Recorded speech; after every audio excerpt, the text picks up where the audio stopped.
Hey, sorry. Couple of minutes late, as usual. How is everybody's Wednesday going? What's up, world? Um, just hanging out here in my garden, having a radical chat. I don't know. This week's video was a little intense, you know. Uh, I saw that clip and I was just like, ooh, I see you. I don't know. She makes me really mad. Judith Butler makes me really mad. In case that wasn't evident. And then it was so funny because the way it came together in editing, I ended up making myself laugh all afternoon. So I thought it was funny. I don't know how funny anybody else thinks it is, but apparently when I'm angry, I get funny. Like, people have told me this. Like, I'll be just ranting, super pissed off about whatever. And somebody I'm talking to will just be, what up, Philological? Whoever I'm talking to will just, be kind of laughing at me. And they're like, I'm sorry. It's not that I'm not taking you seriously. It's just the way you said it was so funny. That happens fairly often. So I'm not shocked that when I get pissed off, I ended up making myself laugh editing that yesterday. That did not shock me, but it's not quite what I was going. I mean, whatever. We all have our cross to bear. So you said you were stressed? What's stressing you out? Are you like sweating your thesis? Is that what it is? The pause edit while Butler kept going on. The editing is super hard. I don't find it difficult, but I was thinking about that this morning, is that, the videos are getting a little shorter, and that's not because I don't. It's because I'm honing them. I'm looking for like one point I want to make each week and making it well, So they're ending up being, closer to 10 or 15 minutes instead of 20 or 30. But I feel like they are stronger for it. You know what I mean? But then thusly the editing does take me less time because I'm simply, rolling through shorter, less footage, right? Metaphorically speaking, obviously. And there is just no way around that. It's not that it's difficult for me. I don't know, not to brag, but I have AV training. I went to a tech school and learned to do audio editing. We did training in Pro Tools for months. I've trained in various editing GUIs and interfaces of, the external hard variety and this, oh my God, soft keys. I hate soft keys. But anyway, it's not another story. I meant my thesis editing, but that's interesting to know also. I think videos, I'm sorry your editing is super hard. I feel that I do. I think videos does that link do better in the algorithm also. That's possible. I really do not know. That's not what I'm doing. That's not why. I mean, I'll tell you, my watch time goes down, of course, because the video is half the length. So I feel like that's sort of unfair as a metric, but whatever. Made a trans woman friend. Right on. What's she like?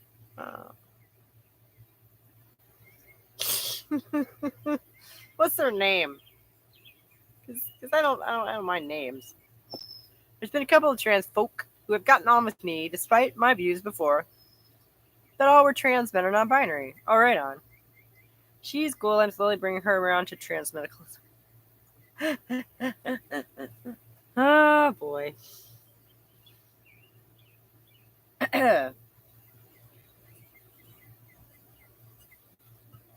To each their own, and I love that you test me on that. I do. I'm waiting to put my foot in it. I'm waiting. So one of these days I will. It's like not like a goal. I just figure, and then I'm gonna be like, oh shit, because I don't mean to do. I don't want to, What up, Red? How you doing? She runs Facebook support group trans people, and the fetishists are radicalizing her. Like against them. Yeah. I meant that, by the way. What I said in the video, I don't know if you caught that part, where a conservative friend of mine was literally telling me the other day that the trans movement has demonstrated to him Don't worry about walking on eggshells around this stuff. I don't think you're coming at anything from a bad place. Even if I disagree, I don't think you're malicious. Thank you. Ditto. Which to my mind is the whole point.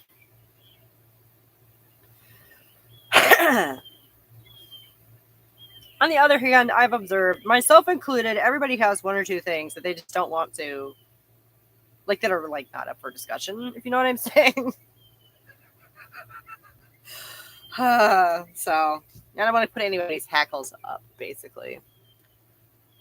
It's not conducive to, like, discussion. Anyway, being radicalized against, like, fetishists is totally relatable. Yeah, I've been there. I think a lot of us have been there. Yeah, so my conservative friend, he was telling me, because I live in Tennessee, okay, I have conservative friends. That's just gonna happen. Right? And he was telling me, mind you, like, this guy was raised evangelical. He was in the military, okay? When I say conservative, I don't mean just your run-of-the-mill generic, he's a small business owner, okay? Like, tried and true, just absolute, all-around conservative individual, okay? Culturally, politically. And he was sitting there telling me that the trans movement has demonstrated to him, and this I don't think is necessarily against trans people, but the way it has played out politically has demonstrated, the backlash from feminism has demonstrated to him that feminism is not anti-man, that was never our problem to begin with.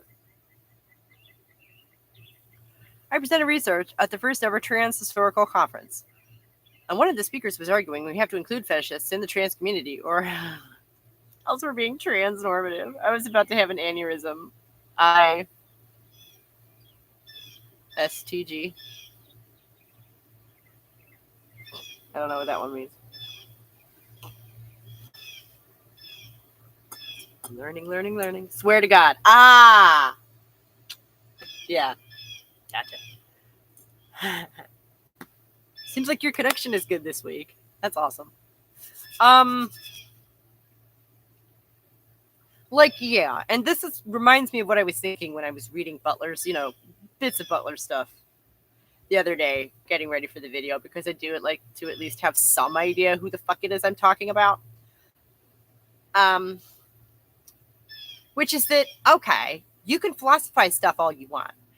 Just because, and this reminds me of this, I thought this about, like, a lot of Greek philosophers have the same problem where it's like, that's logical. I get that. I got you. You're right. Logically.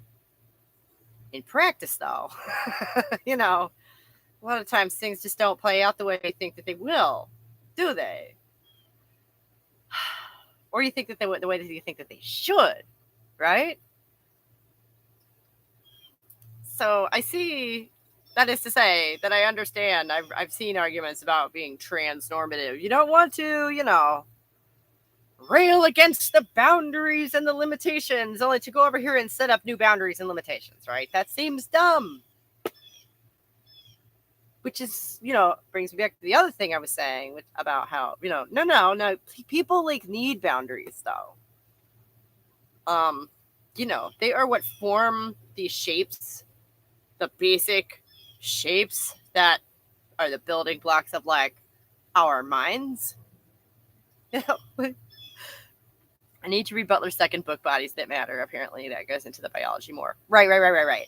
No, and I did see some of that because she does address this.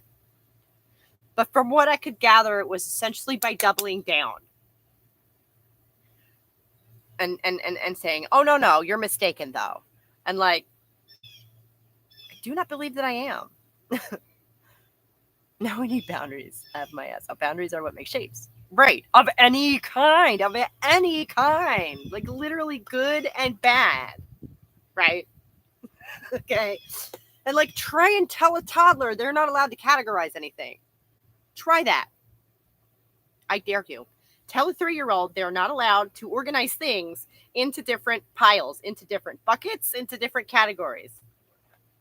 Physically, verbally, I dare you. It will not work. On a fundamental level, if we want trans people to have trans rights, there needs to be a legit definition of what a trans person is in the eyes of society. Yeah.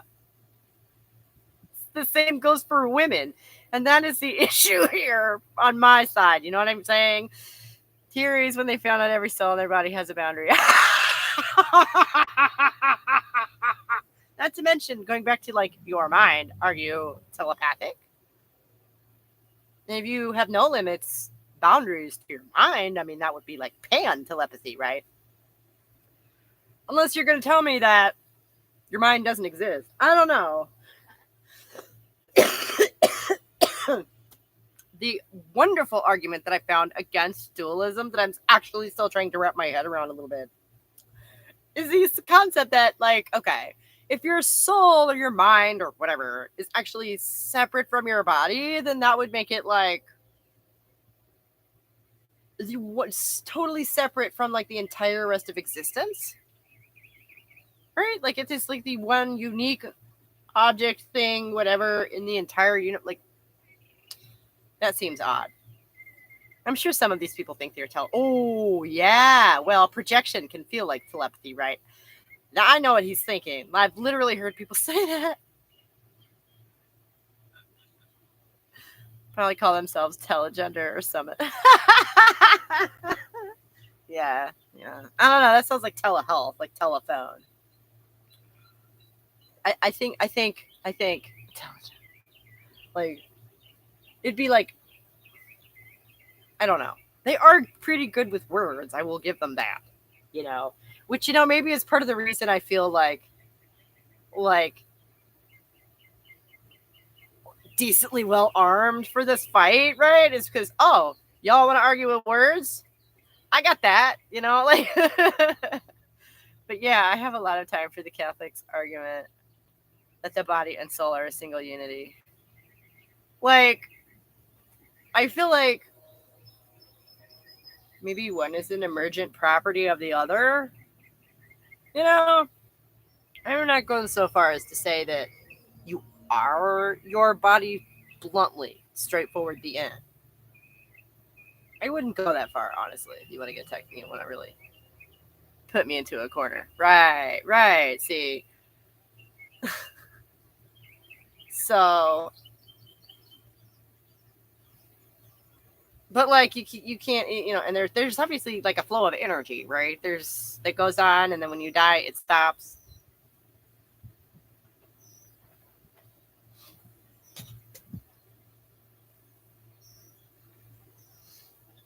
Hold on, I'm gonna write that down. Oh God, what exactly was it that I said?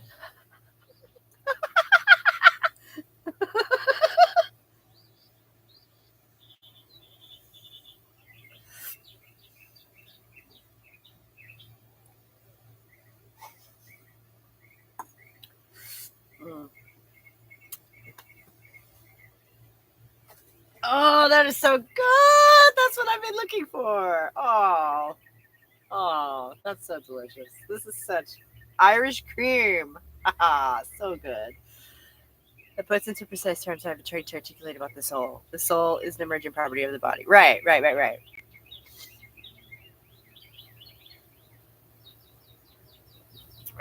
Oh, it's not Irish coffee. That's not what I mean. Right. Irish cream. So delicious.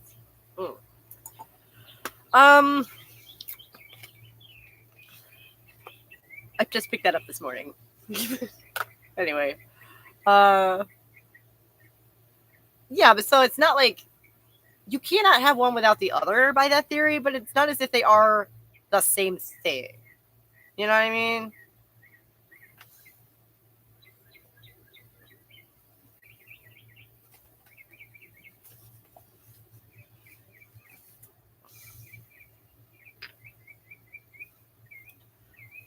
Currently, I'm drinking what I call the Bell Special: 2/3 diet lemonade and 1/3 wine. Oh, nice. It's a mimosa, sort of ish. I don't know. Back in my wino days, I found it paired with just about anything sweet and bubbly. So.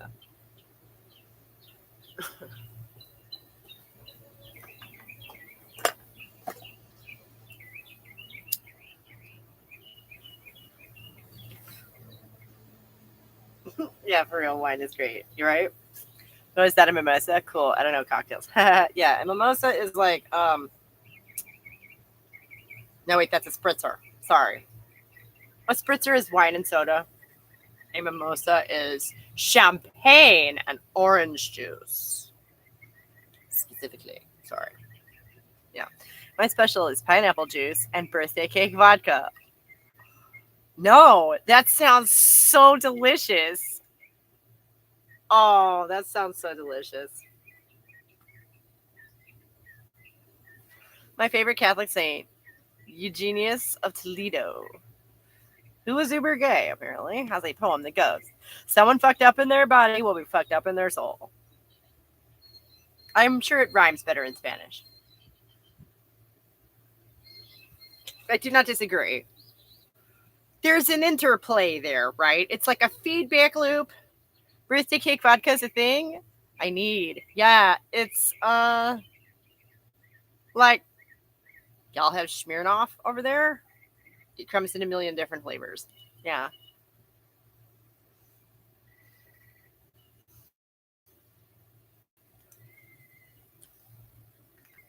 Or you know what's super good is like vanilla with ginger ale. It's not super sweet, but it's super good. Vanilla vodka with ginger ale. I mean, I don't know. I would probably just drink vanilla ginger ale. Honestly, that sounds good. I don't drink a whole lot anymore. I don't know. The closer I got to 40, the worse the hangover's gotten. It's just like, I don't know. I have other methods of relaxation and focus, and stuff's bad for you anyway. I do not judge other people who do, though. Obviously, because I didn't stop because of any moral reason. I had my reason. What up, Sarah? How you doing? I don't know where y'all are getting these vodkas with so many flavors. Usually, the flavors here are mint. Where are you shopping, dear? Do they have liquor stores over there? Small proprietors that specialize in wine and spirits. Do they have those over there? I'm not being facetious. I genuinely have never been any fucking where, so I don't know. Glad you're doing well. I love your little seahorse. That's so cute. It's turning into a beautiful day here. It was gray earlier. That's the point. I don't buy from specialist liquor stores. Maybe they'd have it there. Yes, that would be my first point, is to check the liquor store. You will probably be amazed at the selection that you find there. I know I was the first time I walked in there, but that was 20 years ago because they're on every other corner here. So.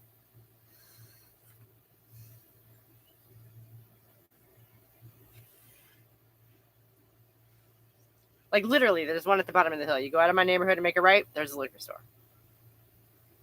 They call it a package store here because the United States has a fraught relationship with liquor, culturally speaking, I guess you'd say. Like, that's famously, right? But, like, here in Tennessee, like, they only just began selling wine and stuff on Sundays, like 5 years ago at the most. Because Jesus is not a fan of wine, right? Is there any better example of you live next to one? Right on. I used to live with a couple of my roommates worked at one for a while, They brought home some crazy stuff,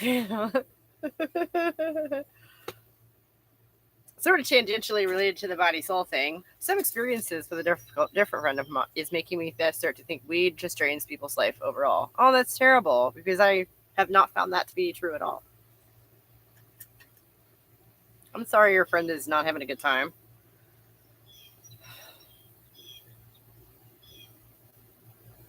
But again, I definitely would say it varies from person to person.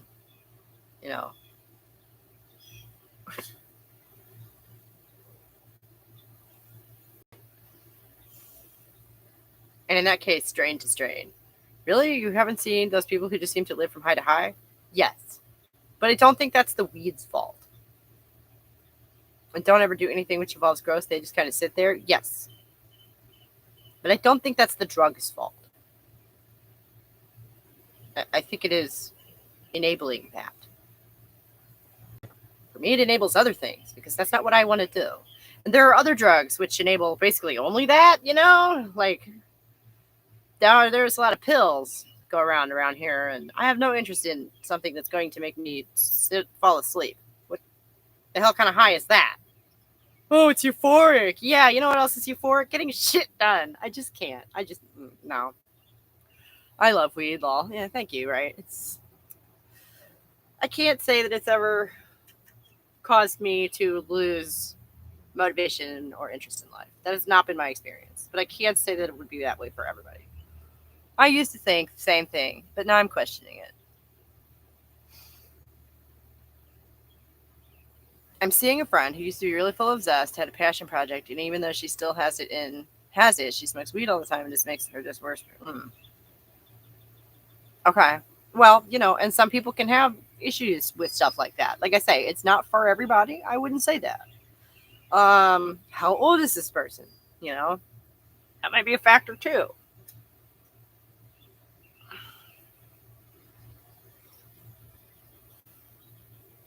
And it might be a simple fact of she's getting just really distracted that, a bad moment.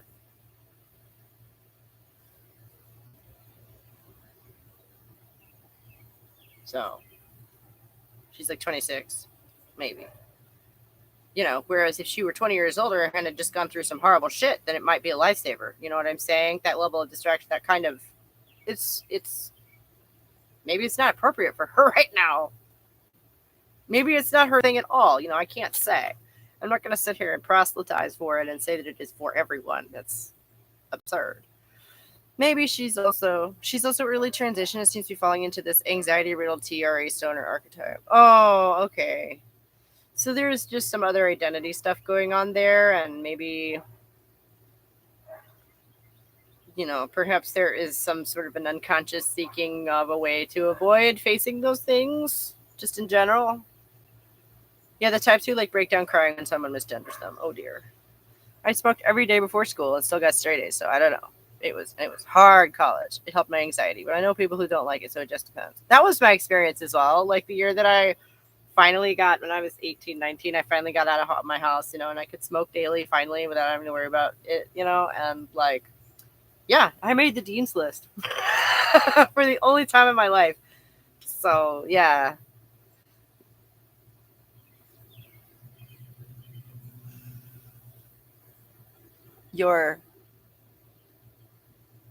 Oh, right on. Critical Kitty.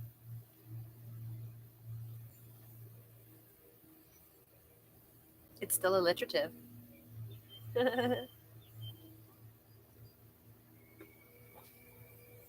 Nice to see you. I haven't seen you around for a while. We still need to do that interview. I think about that sometimes. Like, lately, I'm struggling to get done what I'm doing. It's ridiculous.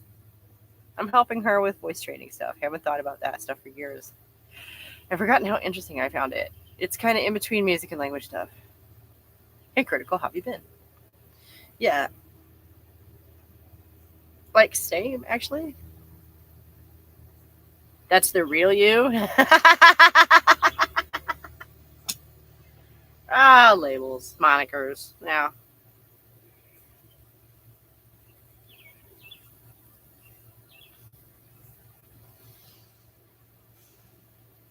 I don't know. Crazy times lately. Yeah.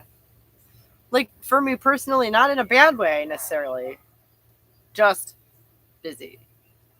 To the point where I have, like, had to block out my time for the week every week in order to sort of try and wedge everything in. And it's working pretty well, actually. I just went ahead, compartmentalized my time, And as an artistic person, I feel like you really resist that idea. But it's nice because then I just can put one thing down and focus on what what is in front of me, And I feel less like I'm half-assing everything. It's great.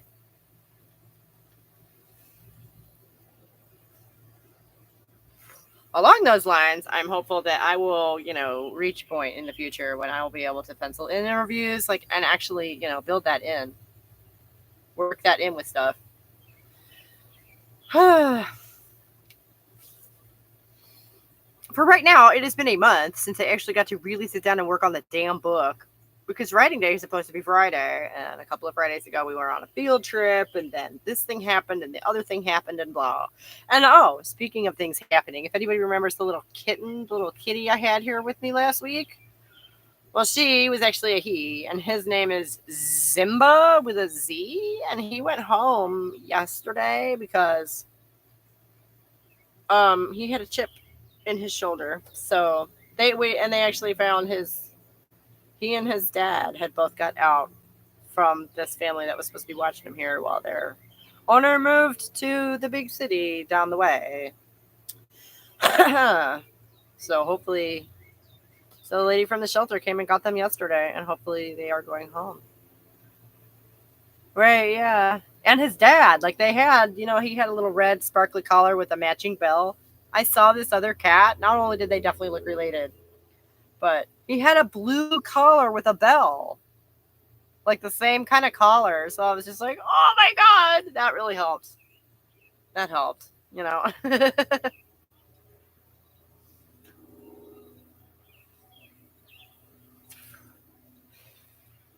But, that's a good example of how things are just crazy. Like, that's not bad. It's kind of good, right? It's kind of sweet, You have to help a little kitty find his home. But, like, ain't nobody got time for that. What is this shit? What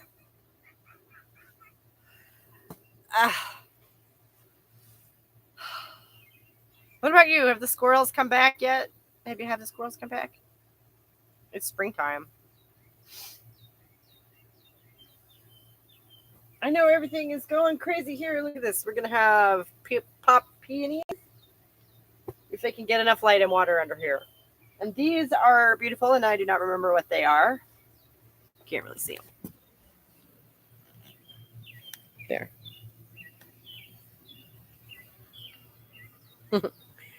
These are going to be peonies whenever they decide to do what they're going to do. We should check for strawberries. Like, seriously, I didn't even want to believe that, but I was also thinking, like, you have snails, right, too? You're the one who has the snails. So, like, what do you think of this? Like, should I maybe harvest them at night instead of in the morning? Like, that would be better strategy, perhaps, to keep them away from the slugs, because I don't want to kill the slugs. I have no problem with the slugs, really. They eat the bugs, but they also eat my strawberries. And then I don't like that, obviously. So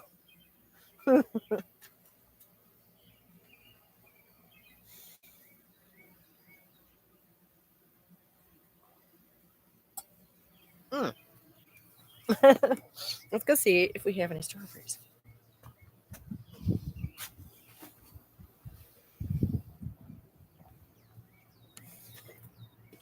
I wonder, can I put you like right here? Because I feel like that would make more sense than trying to carry it around.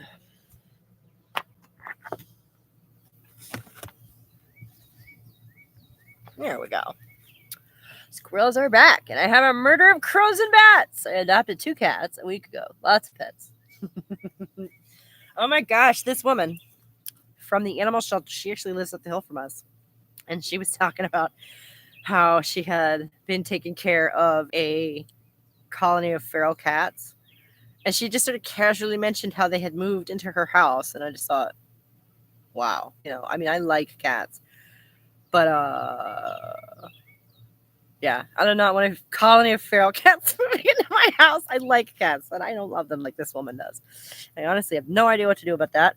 They usually are more active in evening and night. Right, so I was thinking if I would harvest them in the evening before I go in, then they wouldn't be out here all night for them to munch on. Because I had been looking for them in the morning, the strawberries. But I guess that doesn't make any sense. Anyway, let's see what we got now. See if we got anything.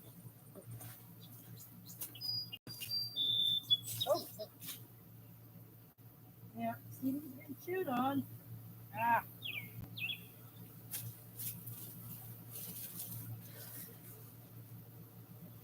Lots of green fruit.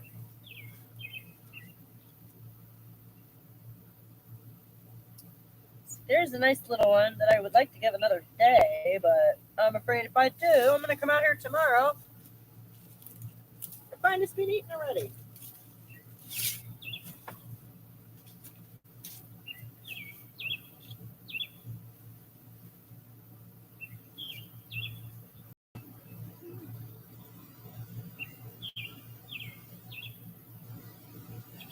Okay, so I'm going to leave that one. I'm going to pull this one and see which one does better. I don't want to pull them too soon. I'm afraid they won't sweeten up if I do that.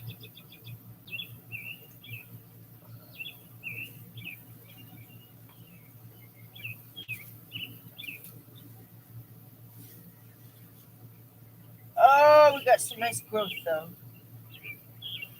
That's good.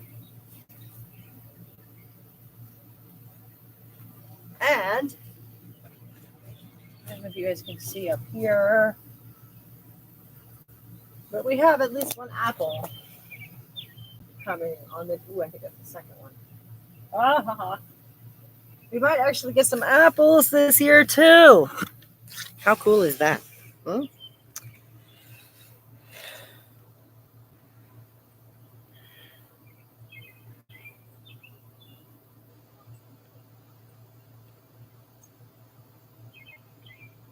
Getting birds is easy. It only took a week of daily feedings. Now they recognize me whenever I go outside.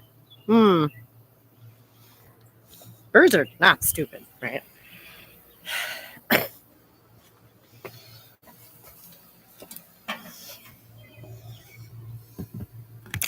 I tell you though, my main thing right now is I just don't need anything else to take care of. I don't. My hands are full. But that's awesome. Oh, that I had the time. Oof, now I'm all warm.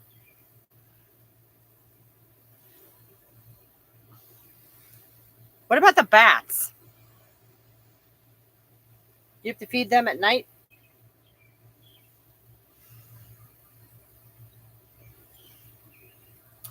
Oh, that's nice.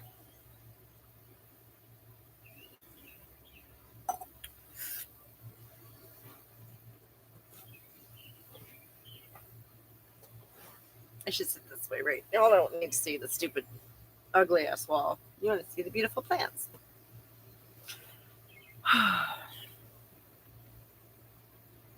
It's turning into a gorgeous day. And we're only half an hour into the stream, and I already showed you the garden. So I don't know. That body, mind, soul. That body, soul thing is fun. I could ramble about that all day.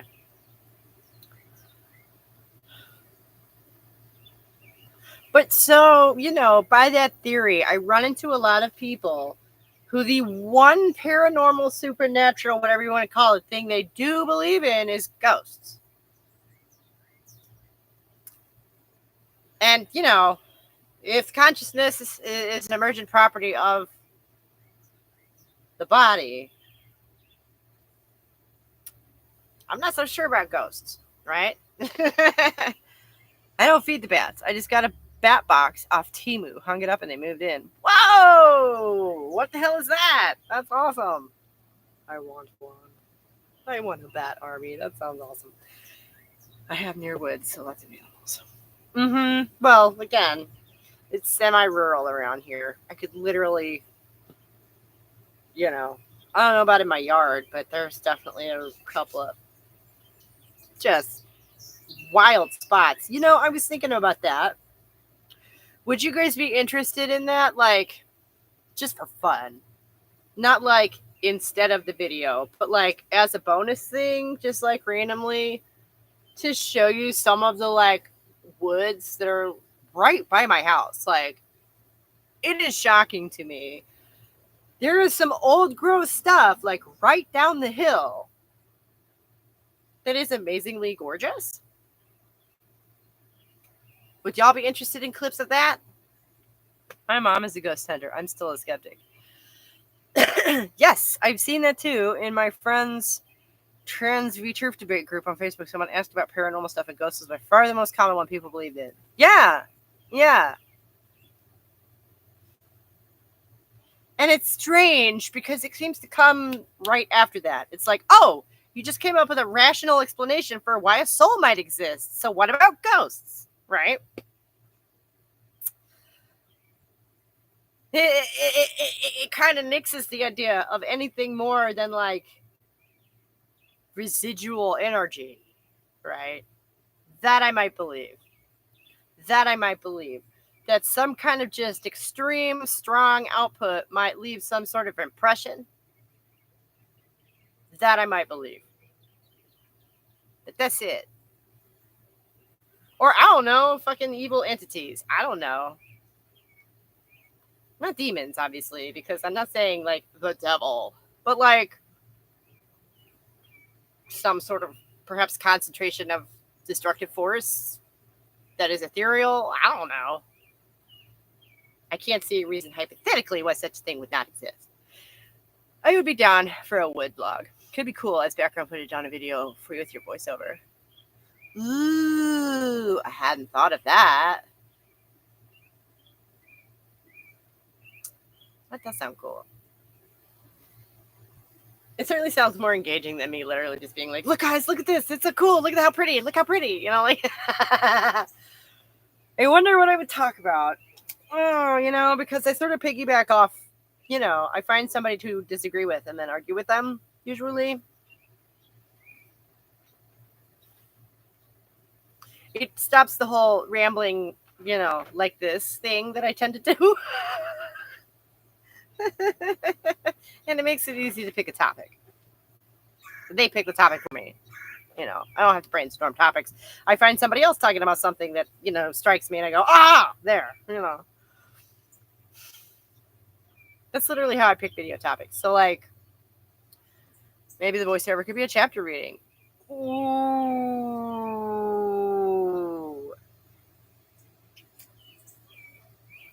Oh my gosh.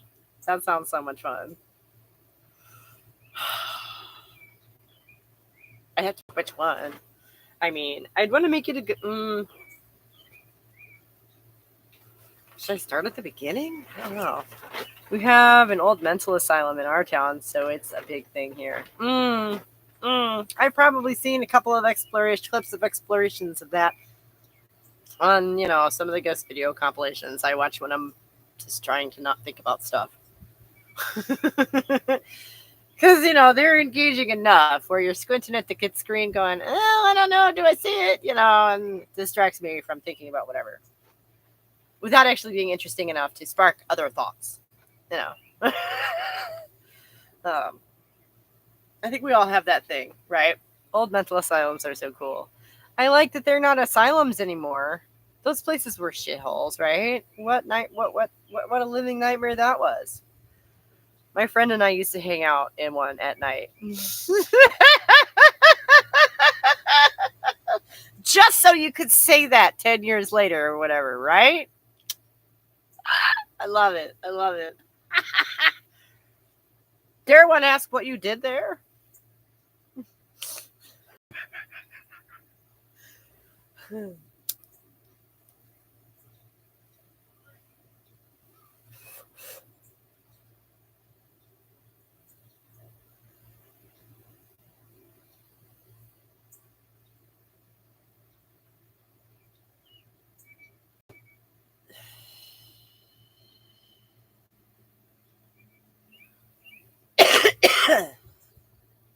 We always hung out in it too. Peoria Asylum in Illinois. Yeah. They still are? We used to just get drunk. Nice. Wait. Like, insane asylums are still a thing? I thought they just waited until you became mentally ill enough to commit a crime and then locked you up. Which isn't, like, better. But.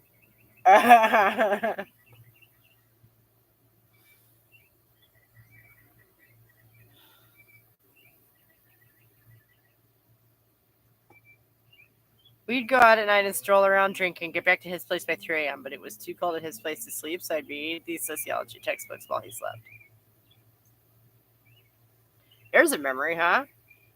And that's how I got good at social sciences and eventually got into Oxford.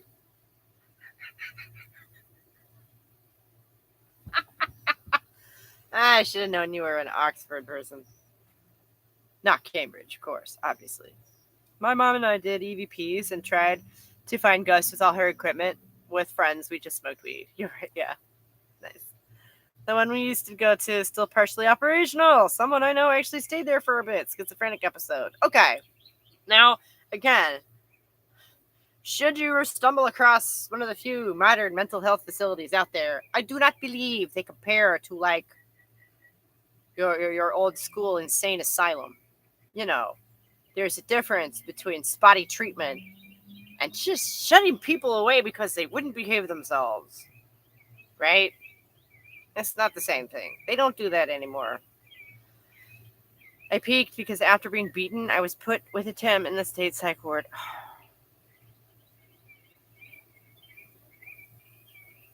Which, that's, what we were saying earlier about how boundaries exist because they just kind of do. We just sort of need them. Whether they're illusions or not is kind of beside the point. And,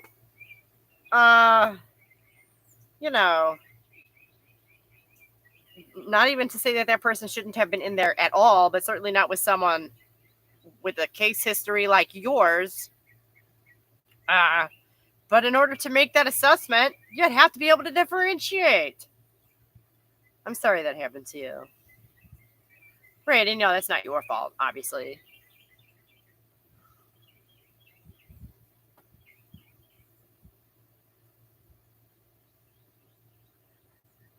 I hope that person wasn't too ill-behaved. But just, him being there. State-run psych wards are really bad. Not like they used to be, but still bad. Private ones are nice. They over-medicate you. Well, yeah, they want you to come back, don't they? Like, the whole for-profit health model is such a nightmare, really.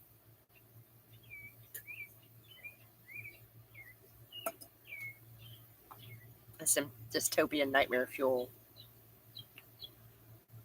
And, as for the state-run ones, I don't know. Corruption. I don't know. For one thing, for a long time, we as a society have struggled to different, to where we want to, where the best place is to draw the line between personal responsibility and, like, societal pressure. I think we're still struggling with that. I do always find it really cruel when TRA types insist that even places for vulnerable women always need to include trans women no matter what. Yeah, no, it is. And that is that's a stance that betrays a lack of the sympathy that they desperately want, right? Which is self-absorbed. I don't know, even if you think all TERFs are bigots, just bigots, they deserve a place to be able to heal too? Like, yeah, thank you.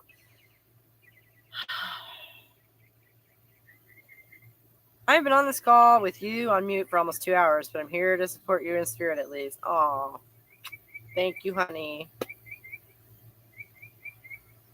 Aw. I don't think that's true. I think I've been on here for about 45 minutes, but time flies, eh?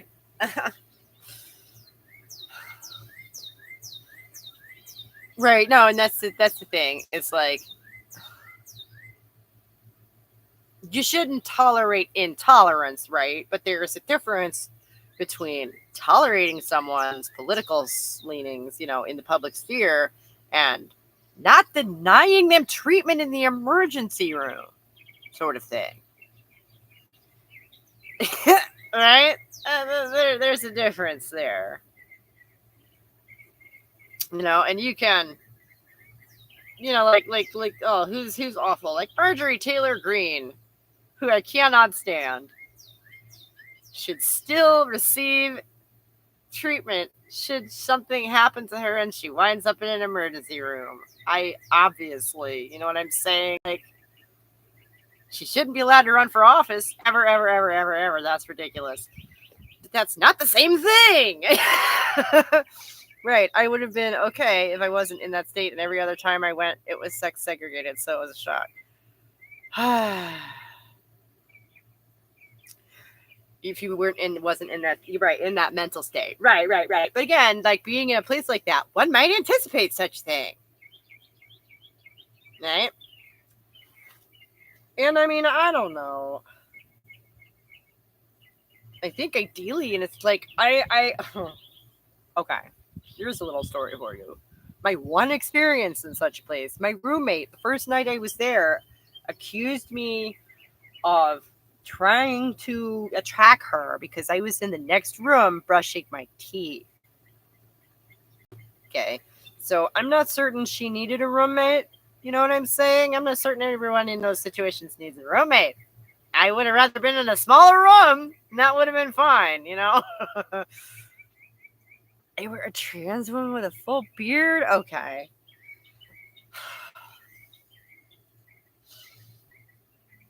I'm so sorry. And that's, you know, one of the reasons that this stuff matters. Like, why we, you know, went to all of this in the first, right, like,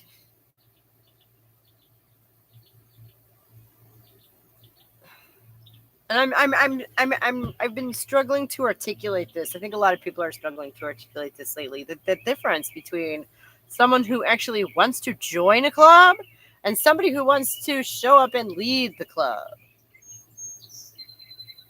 Like, the difference between someone who managed to score an invitation and someone who's just going to crash the party. What? You know what I'm trying to say, I hope.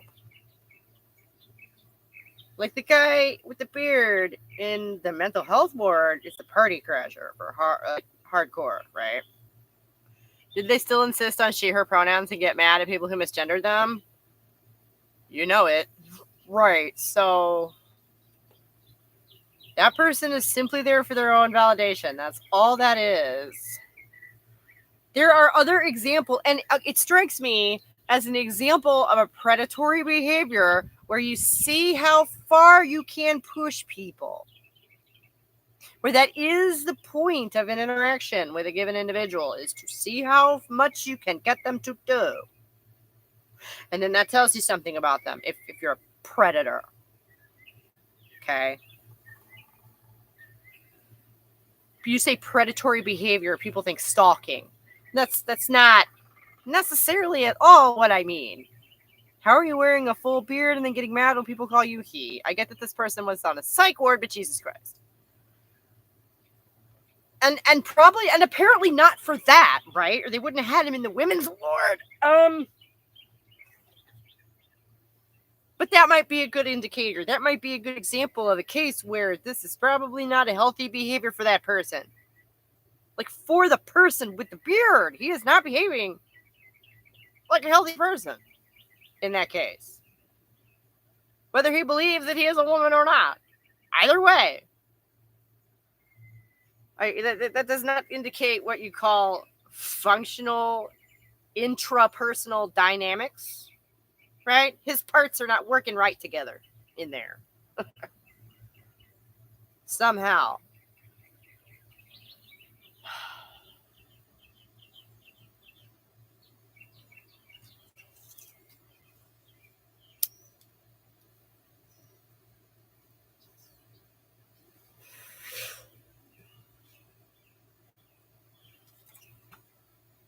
And, you know, I can have sympathy for just about everything but that. Like, we all have our quirks, right? We all know that's what they are, though. You know? Like, for example, if you have a particular way you like something cooked, and you've discovered that, and you always do it that way, you're not going to expect every other person to either cook it or eat it that way. Because that would be ridiculous. Blair White has said something similar to you, that a lot of the more belligerent trans types are just narcissists who use trans as a bludgeon to get wokies to do what they say. Right. Well, sometimes the sky is blue. And any reasonable person can look at a thing and see what it is. Right? Sometimes things are just so blatant. Not to say that Blair White is not any kind of an intelligent person, but I'm not surprised that he would also say that, because I think many people can observe this. I think many people have observed this. And, narcissists are chameleons. They're going to be whatever it is they think is, whatever it is makes them feel good. And what makes them feel good is control of the situation. But it's an unconscious thing for the most part, right? They don't really understand their own motivation deeply enough to see that that's why it makes them feel good. And everyone is really just trying to make themselves comfortable, avoid pain, right, in life. My nephew insists on eating burnt pizza because that's how my mom made it. That's adorable. They never talk about the importance of sexual gametes. No, that's true. That's true. Well, and that's one of the things I said in this week's video, Scott, is about how as a straight woman, you're in a particularly vulnerable spot when it comes to these issues. Okay, you do not have the luxury of simply ignoring material reality in your biology. You don't.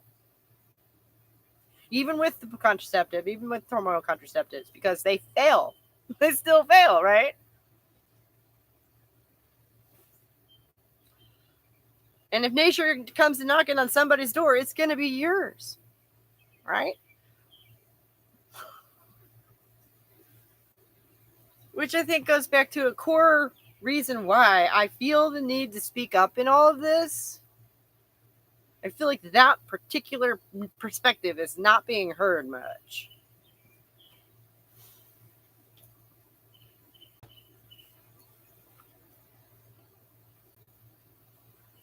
And it's like I am able to acknowledge this biological limitation, this biological boundary, without it turning me into some sort of, conservative soccer mom, for lack of a better term, off the top of my head. I am still me. As a woman, you don't have the luxury of ignoring material reality, right? I think that's why most of the trans folks who have found me reasonable have been trans men. I was kind of thinking that when you said that. I was, but No, and that was one of the things that blew me away about Judith Butler is, okay, two things. I looked. I really did. I read through forums discussing this woman. I looked to see if anybody else had dug up anything. Where precisely in Cleveland is she from? Could not find that. Whereas most trans women have, some of them say they feel more comfortable using women's spaces, that they can tell trans women would have an advantage in sports, etc. They're more aware of their biology. Mm-hmm. Whereas most trans women have never had their sex characteristics define much about their social life. Right.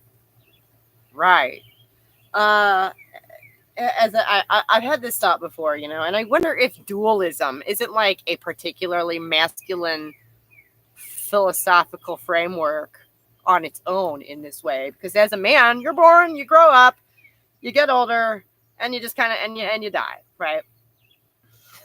There's no interruptions along the way where your body doesn't belong to you for a period of time, or drastic hormonal fluctuations. If you ever do have children as a woman, you experience these things. Okay, when you're pregnant, you don't get to take the pregnant belly off and set it down and walk away from it, ever. That was one of my favorite things about having the baby. It's getting to set it down and look at it. It's like, oh, look at that. Now you're over there. Oh, that's great. You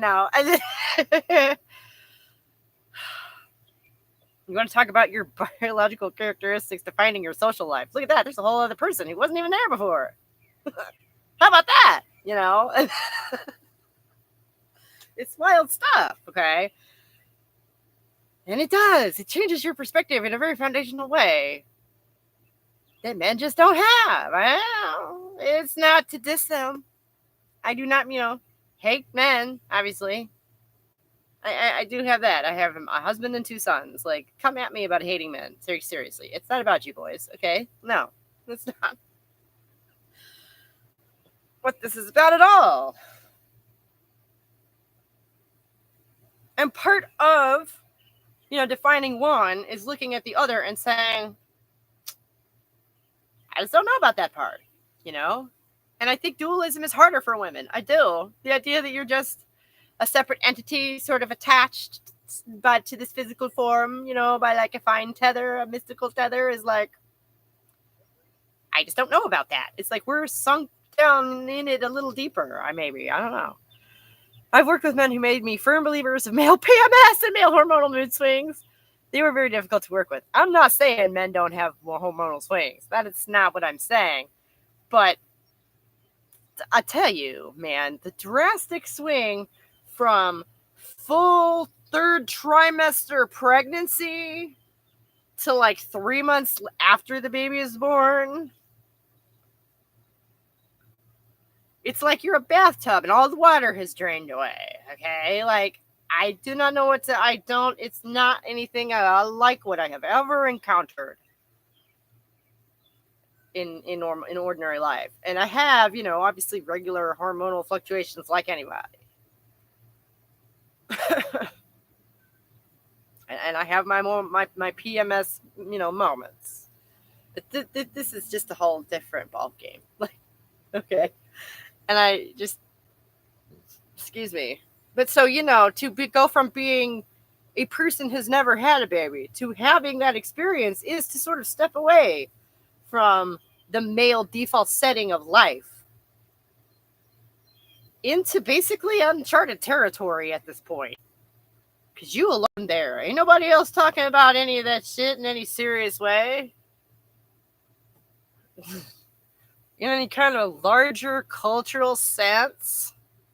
It is a little secret club where you go in and discuss, medical stuff. And, the fact that fewer and fewer women are apparently having this experience is probably not great for that reason. Because it's like life-changing and shit. Yes, men don't have the dramatic ups and downs. I don't have this, but I've known men who act like they do. Who I swear have male PMS. Like, and I'm not saying that men don't have hormonal swings. I'm sure that they do. I'm just saying that, the swing from like full-on pregnancy to not that is unlike anything I've ever experienced in ordinary life. It is a whole different thing. I don't know.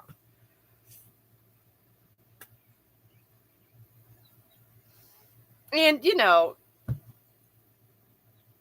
I'm willing to say that men have stuff women don't get to experience. I have no problem saying that.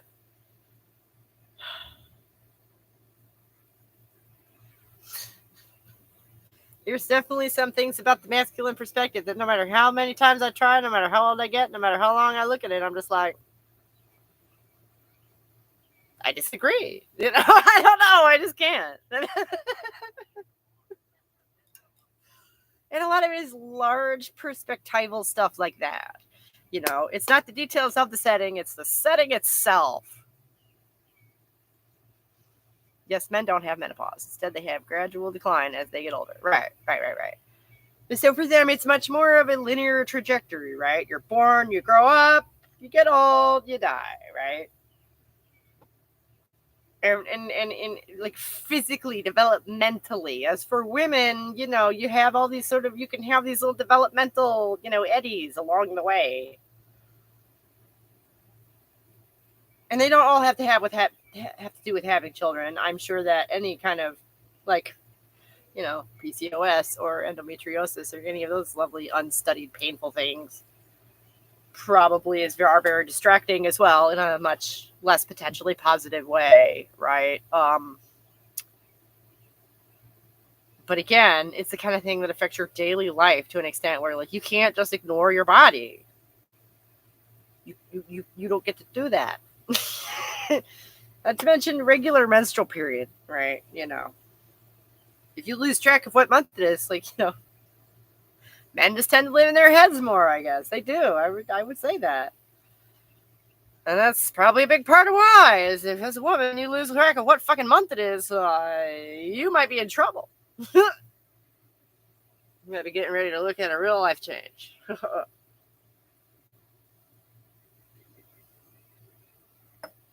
Especially as they've gone and made it illegal or some shit.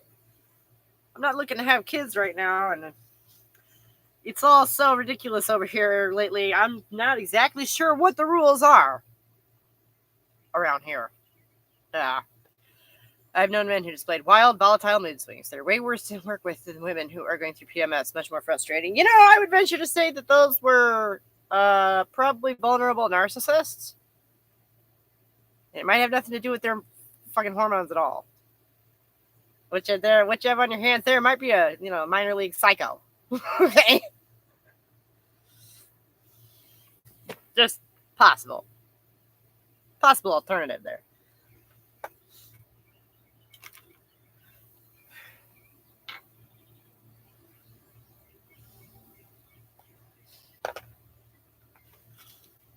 Yes, they were. It had nothing to do with their physiology. Yeah, right.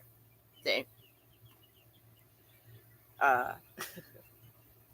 And I don't know that. And it's the sort of thing where we all have intuition, right? We all have gut feelings about things. We all have sort of a base level approach to the world that is sort of a low running intuitive thing that's just sort of going all the time. Well, one of the things that can happen when you have a kid is that shifts. Okay, so all of a sudden a lot of your inclinations become different. The way things strike you becomes, slightly different. So to those around you, it can look like you're being irrational because you don't behave the way they expect you to. It's not that you are irrational, it's that your rationality has shifted.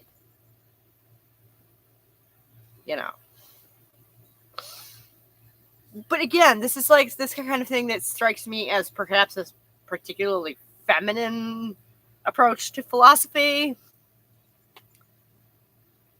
which I guess I'm working on because I just think that way and I don't see this kind of stuff anywhere.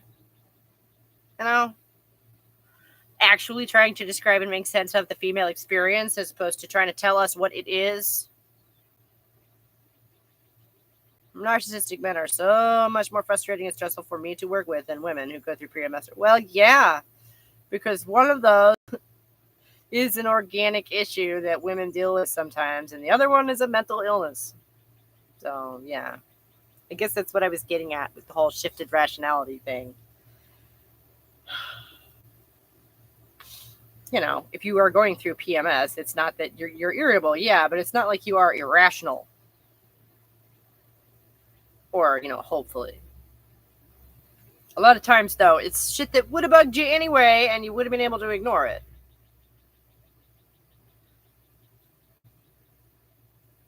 And, maybe you should. Maybe that's a healthy response. But then that day, you just can't.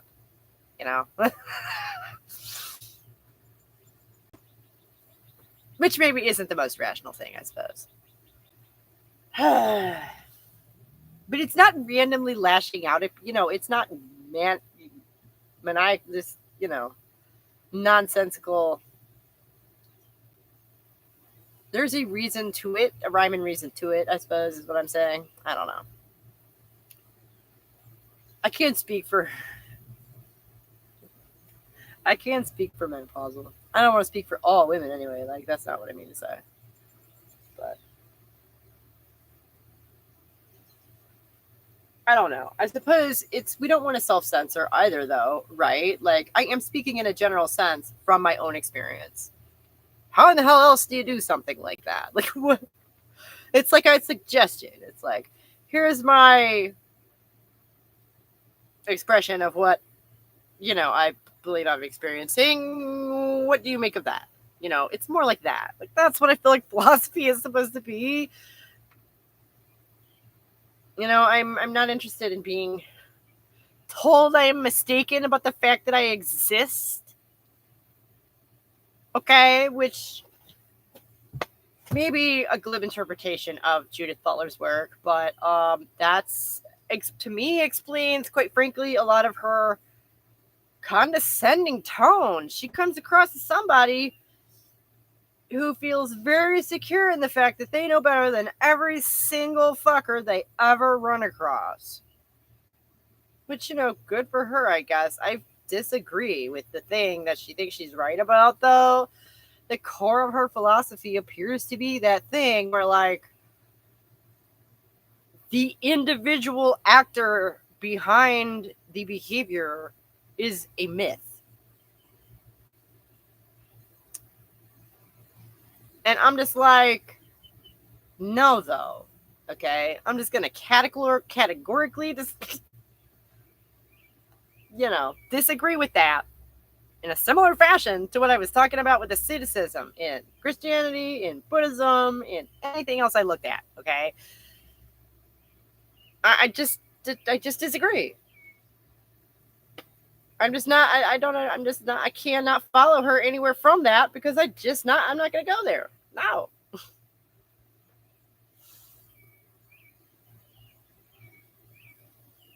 I've worked with them for wildly irrational, moody, narcissistic men. They're no joy at all. I have lived with some.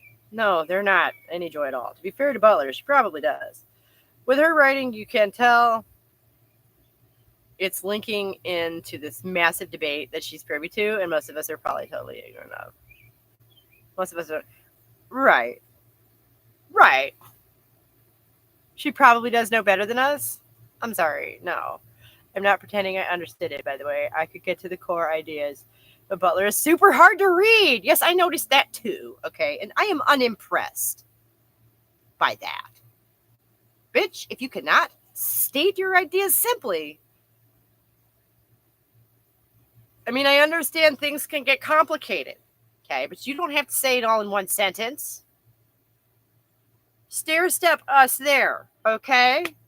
Give us the foundational building blocks and lead us there. And she fucking can't. She can't.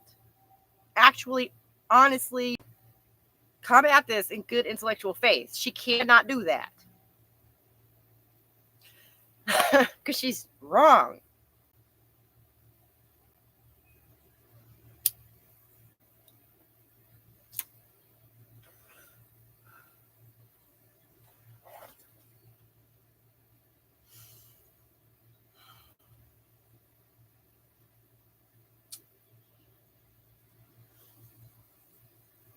I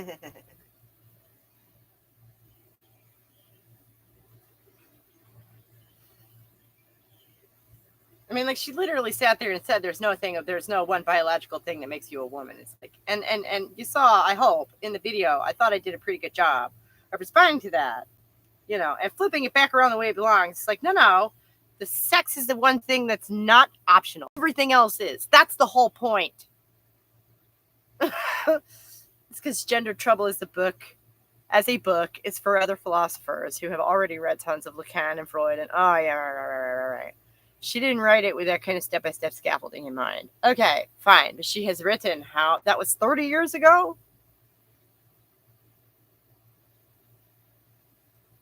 She reminded me of the trans women who just ignore the whole why we've been made a separate class, the biological root of it. Yes. Gender Trouble is just this odd case of an extremely high-level academic book which had massive readership. Okay, but so I've seen a lot of, and I saw a lot of discourse around that, both from, things she's written since and retrospectively about that book specifically.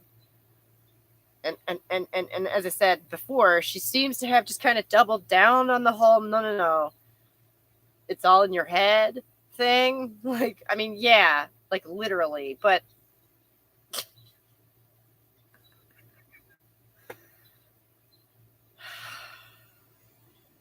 if you can't just sit down and answer a simple question, she did actually, and her answer was ridiculous and revealing. The question was, why is there not one answer to what is a woman? And her answer was that feminism has categorically refused to answer the question, what is a woman, on principle. confusing that with what is it to be a woman. Like, she's conflating these two things. Right there sitting, you watch her do it, and she uses Simone de Beauvoir to do it. And I just thought, that is so offensive. What? How do you sleep at night? I thought, woman, I don't know. I can't stand her. Personally, I suspect that most people who bought and claim to love Jenner Trouble haven't read much of it. I suspect you're correct about that. Otherwise, they'd report the massive headache it surely gave them. Yes! I just gave up halfway through, to be honest. She's probably not able to answer the question clearly. Right, no, but she did. She's probably not able to answer the question clearly because she's obviously a very confused person. Okay? Who's managed to land her persona, like, right next to, you know, that thing I talk about as middle-aged white guy syndrome, where, like, you open your mouth and say things authoritatively and everyone listens to you for no reason, no matter what garbage you're saying. Okay? And she's almost nailed that, which is kind of bizarre. That's an amazing willpower. That's some amazing willpower. That is, you know, bending the forces of reality at her will. I will give her that. I rest my case about her. Oh, you loved that? Yeah, thanks. She's and that's a hell of an accomplishment. For lest we forget, a little Jewish girl from Cleveland. Okay, and I'm not saying that to pick on her. These are facts. I'm a little regular girl from Cleveland. It happens. I'm regular. That's terrible. It's my own bias, obviously. I'm a little, you know, Gentile girl from Cleveland. These things happen. I think Butler is technically right that there are multiple answers Western culture gives to what is a woman, but part of her job as an academic is to proffer an answer that she'd prefer rather than just vagaries. Right. The answer should become easier to see, not harder. Didn't know you were Jewish. Happy Passover. I'm not. That's what I'm saying. That's what no, she is. Was. I don't know if she practices. She went to Hebrew school. I did not. I am Gentile. I am not. I did not mean to claim that. I almost was. I dated one for a long time. My ex was Jewish, but like, oh, sorry. Thank you for sitting through the videos. This is nickel in my pocket every time, and I really do appreciate it. We might actually get a payout soonish. I'll let you guys know when that happens. We probably break down, you know, what I spend $100 of it on. That may be a fun live, huh? My girlfriend is part Jewish and she's observing Pesach. Okay, cool. I don't remember what that one is. The way Butler talked in your video kind of reminds me of a rhetoric tactic I see from a lot of TRA types. Right, well, where do you think they got it? It's kind of my point. Right, I just got an ad for Blush. I'm probably going to buy it. It's terrible. Where they don't really make a positive case for what they believe. They won't try to say, see, here's why trans women are women. Oh, the Hebrew word for Passover. Right on. Happy Passover. Yeah, I guess it is, isn't it? It's so far from Easter. That's weird. They follow the Sinclair Group's motto of doubt is our product. So the GRAs will try to make you question whether we know anything about anything. Right. Which, you know, a lot of the work that I do for myself and, you know, thusly in the videos is clarifying what the hell it is I think and what the hell it is I'm trying to say. You know, and I feel like if somebody watched the videos, you know, in succession, they would see, you know, I'm honing what it is I'm trying to say as we go along. This year they don't coincide like they often do. Right. So I forgot we don't celebrate Passover around here. And yeah, Easter's been over for 2 weeks, 3 weeks, something like that. It was very early this year. Easter was early this year.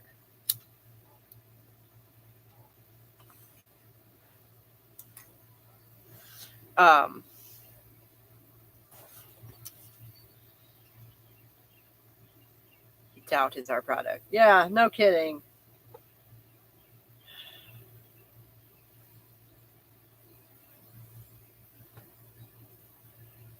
And so I have done actually quite a bit of work in counteracting that. That's pretty much a lot of what I do.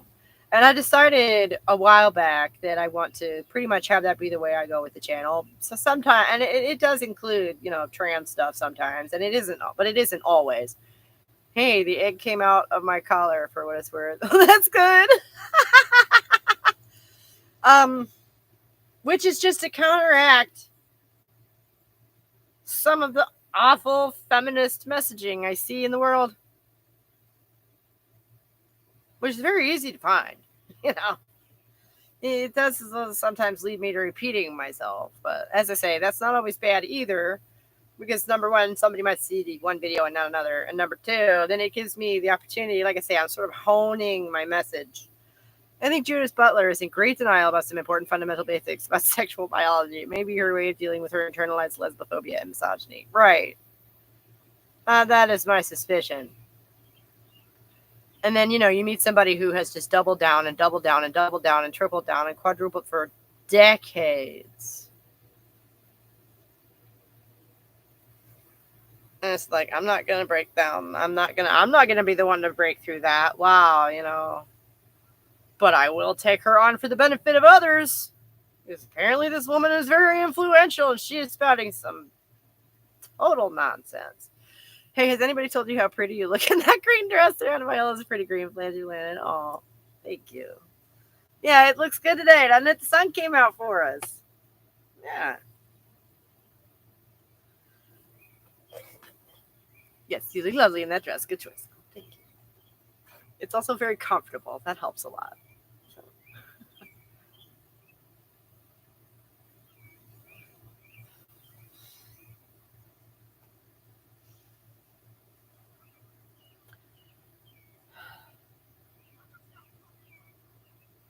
Oh, good. The neighbors are yelling at each other. I don't know if you guys can hear that. You guys ever wonder about the meaning for yourselves? Not the biology, but I feel like some important truth has been stolen from us as centuries of being only an aberration of men. That's right. Yeah. Like there is something missing. Not a penis, but maybe that's just the soul crushing hole late stage capitalism marks us with. No. See, I have noticed that too, because there's obviously the modern nihilism of everything, but also, this has been part of the whole, and I hate to it sounds cheesy. Maybe that's part of the problem, is that all this stuff has been made, it's like conspiracy theories. You're just not allowed to think this way. You feel self-conscious and corny thinking this way. But like, frankly, having a kid was some kind of feminine awakening for me, and that I came to understand a lot of these things. Right? And yeah, in that vein, there is there is a whole world of like female culture, women's culture, in the way that men have masculine culture that we just don't have. All the, like ways of philosophizing, ways of thinking about stuff. Like I was saying a minute ago, of like maybe the concept of a shift in rationality, right? This is why I love listening to you. I'm so happy. Hello, Lavender Rose. Right, and I'm so glad to have found, anybody else who sees what it is that I'm seeing. That really means a whole lot. It's overcast here and rain is expected later today. Long time no see? Yeah. Well, I'm around. You should go check out this week's video. It's short. It's only about 11 minutes. And let me know what you think, because it's Judith Butler this week. Talking, just demonstrating why gender theory and feminism do not go together. So, I'd love to know what you think. Before I gotta go in about 40 minutes, because I have to get off at 2. I got so much stuff to do. Like I was saying, I've compartmentalized my time. But so then, the transition moments are still the hardest. Have you read The Professor of Parody, The Hip Defeatism of Judith Butler by Martha Nussbaum? No. On Judith Butler and the New Republic. No. I've read a lot of Marxist criticism of... Oh, boy. That would be interesting. Marxists have critiques for her individualistic, counter-revolutionary, pomo, bougie ideas for decades now. Good. It's nice that someone is out there, you know. My girlfriend and I spent a 4-day weekend in Long Beach, Washington, went to Cape Disappointment where the Columbia empties into the Pacific. Yeah, I was saying that earlier. Does Cape Disappointment live up to its reputation? Was it nice?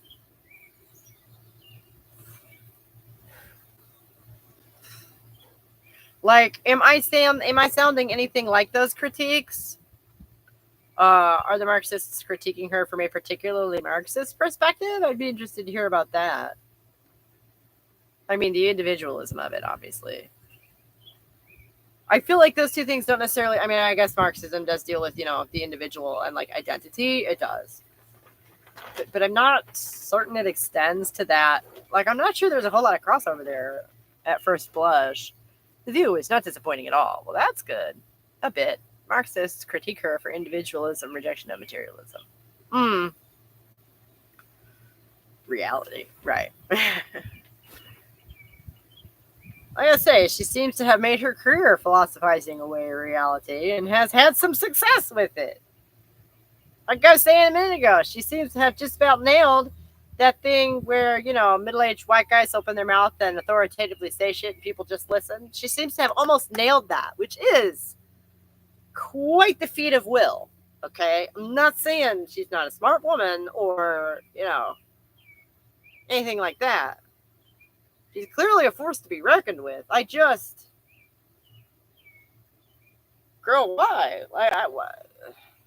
Try to philosophize us all out of existence. It's kind of hurtful. Martha Nussbaum criticizes the performative nature of the subversiveness she advocates. No kidding. Marxists don't like sex positive BS advocating female sexual slavery. Well, that's good. I don't either. Yeah, no, I feel like there is some overlap there. I had an objection to Marxism. I'm trying to remember what it is. I don't spend a whole lot of my time thinking about it. From that angle, I'm sorry. I think you'd like Nussbaum. It sounds like I would. Long Beach also has a wildlife sanctuary with many species of birds. Ooh. I like Nussbaum's digs at her performative nature of her whole white privileged academic subversiveness that is not subversive at all. Which is funny because, again, she's very Jewish, which apparently doesn't count as white. Engels was the basis of Dworkin's work on radical feminism. Ah, okay. Which, I wish that Andrea Dworkin could have divorced her. Could have, I mean, I don't know. What mostly comes through from her writing, and it reminds me of de Beauvoir, it's not that they don't have anything important to say.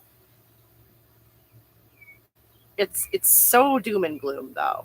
It's so doom and gloom, and I just can't believe that. I don't honestly believe that. And as a 40-year-old woman, I have some right to assert that from my own, my experience matters too, right?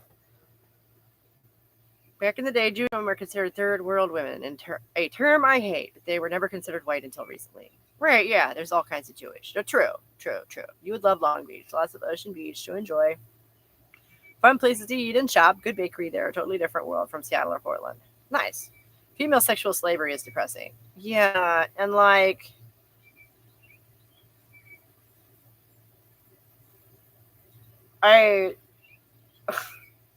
no, it was so funny. My conservative friend, he was telling me the other day how the trans movement has shown him that feminism is not anti-man. It is about us defining our own identity. It's not anti-them. It's pro-us, right? Which, when they're dickheads, comes off as being anti-them. Yeah, and sometimes they don't agree that they're being dickheads. So there's an argument to be had there, but that doesn't mean that our side is not, equally worth being aired. And he was sitting there and said something along the lines of that he had this realization that women are like female people. And I wanted to reach over and pat him on the head. I was like, oh, yes. It only took you 45 years to figure that out. What the fuck? What else is it? What else would you, how? We also went down to Astoria, Oregon, hiked up the top of the Astor Column. Fantastic view of the Columbia River. Right on. Yes, feminism is not anti-men or anti-male. Right. Because it's not about you. That's the whole point. It's supposed to be the one thing that's not about you. Right? That's the whole point. Yeah.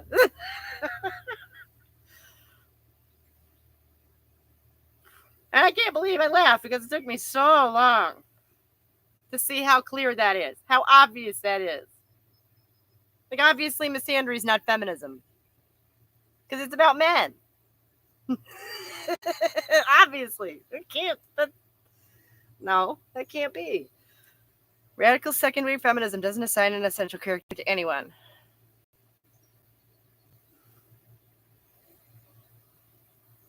Okay, and see, then we get into words because, like, when you say character,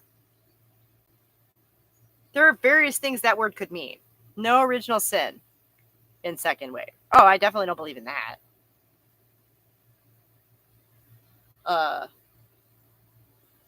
No, and I'm not going to sit here and say that all women share a given perspective, but it's more like only women might have a certain perspective, and that deserves airing. It's literally that simple. Yes, men have a very bad habit of being very egocentric and ethnocentric. Am too.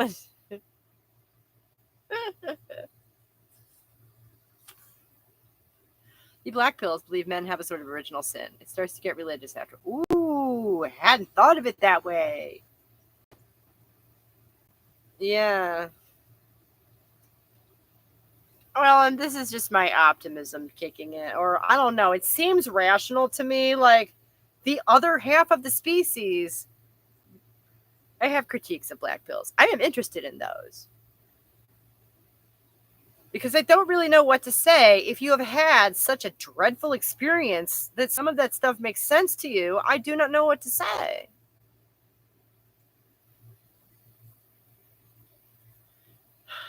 And I wonder if perhaps it's not my place to say, you know? I can't defend men for men. Maybe they should do that. I don't know. But yes, I would be interested to discuss some of those. They come up with some interesting points, though, you know, that again deserve airing. The black pill points, that perspective deserves airing too. I'm interested in that. I don't expect to agree with it, but that's part of the reason I'm interested in it. How in the world does someone hold that view? You know, I want to be able to. I want to see if I can see it. Because to me, the other half of the species, coming from the male or female perspective, the idea that the other half of the species is somehow less than human is horrifying. Who wants that?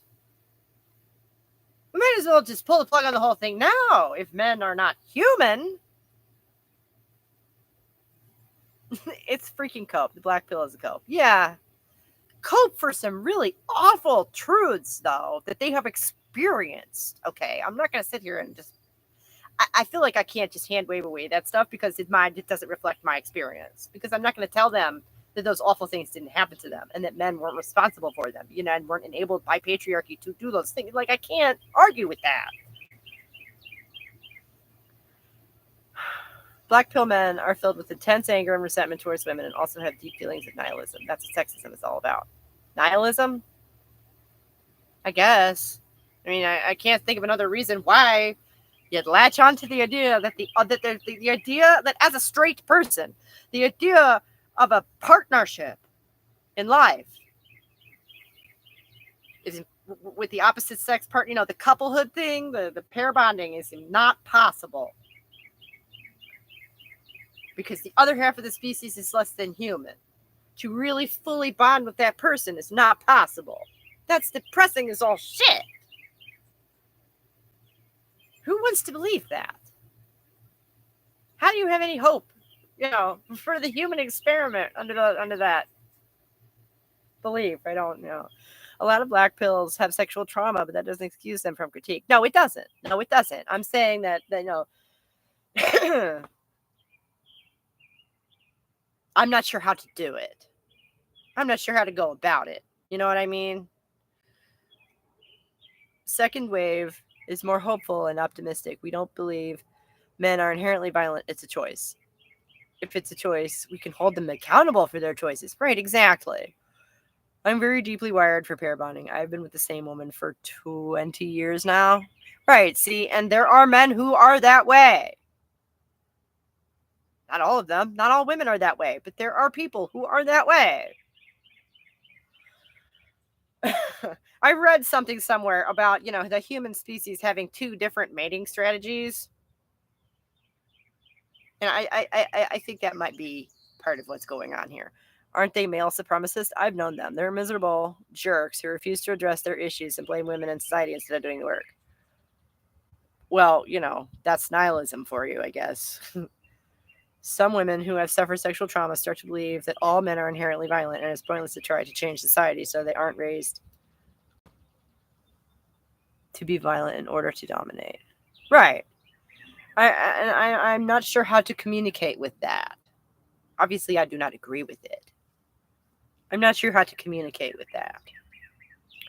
I think this is actually something that, again, really ought to be discussed and looked into more in depth, because, no, I venture to say that some men are inescapably violent, unfortunately. I hate to say that. I'm not sure the same is true of women. I'm not sure that's true. I'm not. The bonobo stuff got debunked a long time ago. Wait.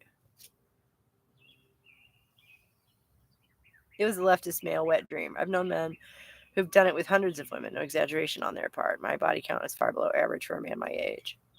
You can't always communicate when women get overly emotional over past trauma. I feel like that's true, again, of anyone.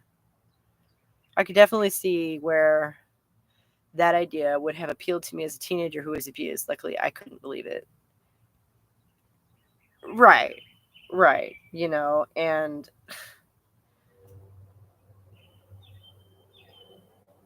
like, I don't know. Like Lavender was saying, it's about holding them accountable, okay? If they're less than human, then they're off the hook. If they're, some sort of beast, then they're not sorry, that's not going to fly. And here's the way I look at it. What I like to say is that, okay, so men are going to take the reins of everything. They're going to take the whole world. They're going to make it a man's world, okay? They're going to build civilization all over the globe, circumnavigating by the stars. And then turn around and claim to be stupid, and then turn around and claim to not understand the concept of a female human. At least not to make an attempt. I'm sorry, I don't believe it. The males with big feelings in the comments about recent TikTok debate about being trapped in the woods or a man or a bear. Yeah. Let's see, wait a minute. Look at the recent GC infighting. Most of those women acting crazy online have past trauma. Yeah, right. Now, we all do. And that is why that Simone de Beauvoir quote pissed me off so much, is that what she meant to my reading of it, and this was years ago. I never did finish that book because it scared the shit out of me. To be straight up with you. But to me, I took it to mean that to be a woman is to have been traumatized. That no one grows up to have the characteristics of what we think of as a woman without being twisted that way. Okay, like a bonsai tree.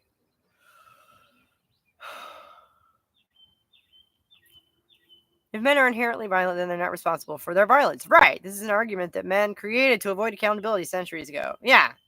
Right. Well, I mean, then there's the concept of a psychopath, and most of them tend to be men. They're not inherently violent either, but I don't know. But a lot are, right? I literally don't know a single woman who hasn't been assaulted. We can blame culture, but we live in a much more progressive time and still suffer abuse at their hands.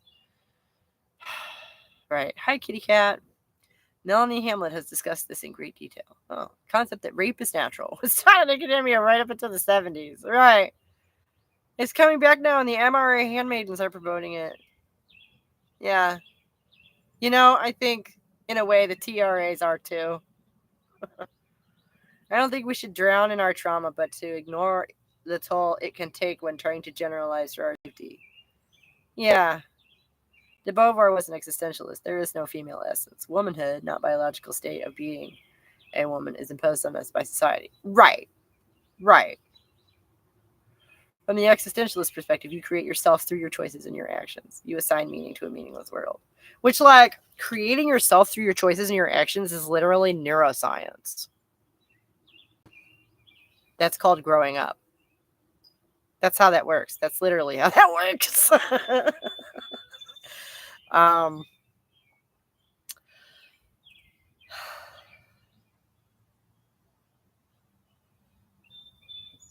And I don't know about a meaningless world. I don't know about that.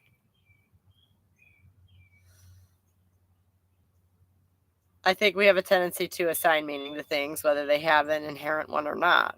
You know, it's like projecting onto another person. I know what that guy's thinking. No, you don't. But that doesn't mean he's not thinking something. From the the trans cult deliberately distorts the Beauvoir. Yeah, no shit they do. Most of them never read her and probably couldn't get through it. Right. Hell, I couldn't get through it. That's what I'm saying. But I feel as if I could not get through it because on a certain level I understood it. It is not, you know, a joyful romp through the woods, is it? That book. No.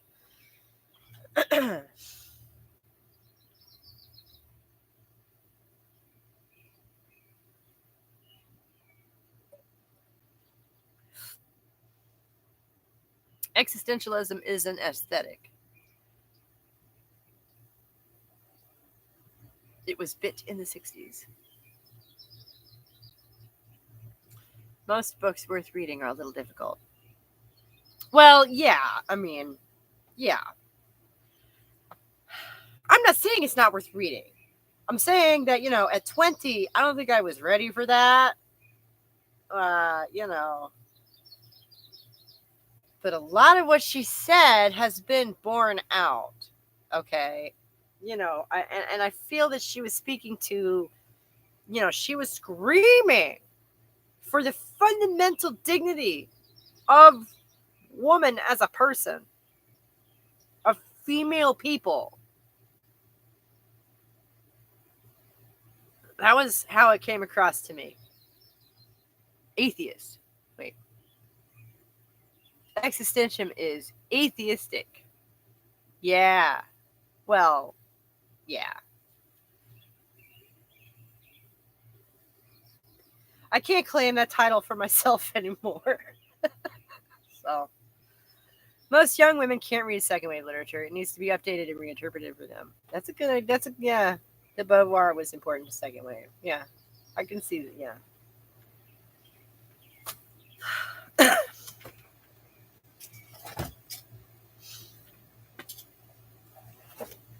But so, yeah, I feel I couldn't get through it because I did. On a certain level, I understood it, and it terrified me. And life has borne her out. So I should probably go reread it. I should probably... Right, and then, you know, as if I have time to read anything like that right now. By the time I get to it, I'm probably just going to be flipping every page going, girl, preach. You know? Sometimes you have to take radical feminism in small steps. Oh, yeah. Is it weird to say I think small radical steps are the best radical steps? Because then you can sort of watch the ripples go out, you know? Instead of smashing everything all at once. It seems contradictory, but I don't think that it is. I think that should be the best way. Yeah, it can suffocate. Yeah. No, and you know, I mean, you want to talk about something famous we probably all know is that if you lose weight slowly, you keep it off better, right? Slow change is good change. Consciousness raising was a long process. We got there through years of reading, meetings, poetry readings, concerts. We had a whole culture to emerge ourselves. Yeah. Mary Piper's reviving Ophelia, she explains in great depth how and why we're girls poisoning culture.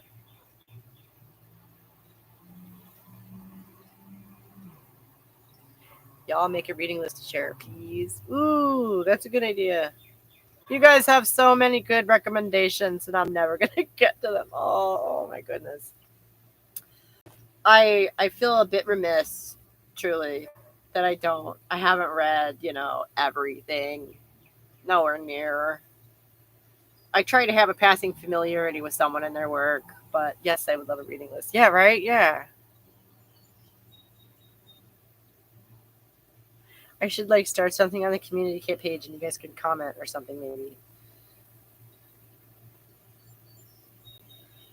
Young women also don't have anything positive in terms of culture to balance the heavy bad stuff in the readings. Yeah. We had the respite of women's music, art, poetry community. They don't. Right.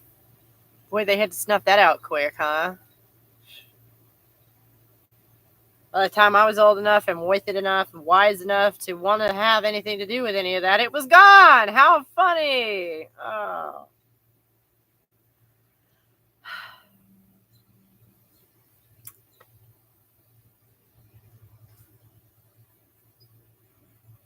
No, and that does. It's the kind of thing that strikes me as suspicious. Literally every time women form a club,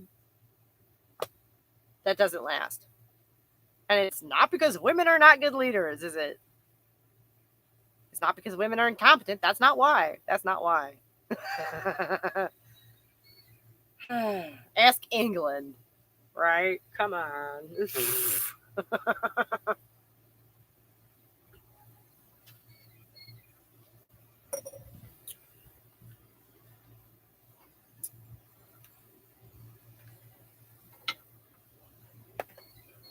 No, I do though. I think part of that is the trauma and the internalized misogyny. So it's like herding cats, right?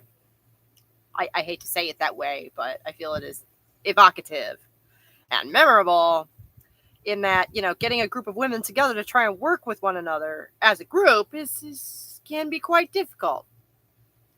Because a lot of us have a lot of unconscious biases against women and thusly ourselves. So we self-sabotage, we sabotage one another, and we do it unconsciously. We are all our own problem, right? Ani DeFranco just dropped a new single. What? No way! Well, nice. Throwback. Speaking of, as I assume we were, the 90s, right? I gotta go kick my butt before car line. Y'all have a good one, and thanks for the chat. See you, Sarah. Thank you. See you next time, honey. Drive safe. Plus, the gender critical movement is full of crazy right-wing women. Would it be out of line to ask you to name a couple of examples of that? Because I really don't engage with a lot of people on other topics. Because I get tired of having the same arguments over and over again. Yeah, it's so frustrating to see all the right-wing people. Hope Annie is a TERF. Who's Annie?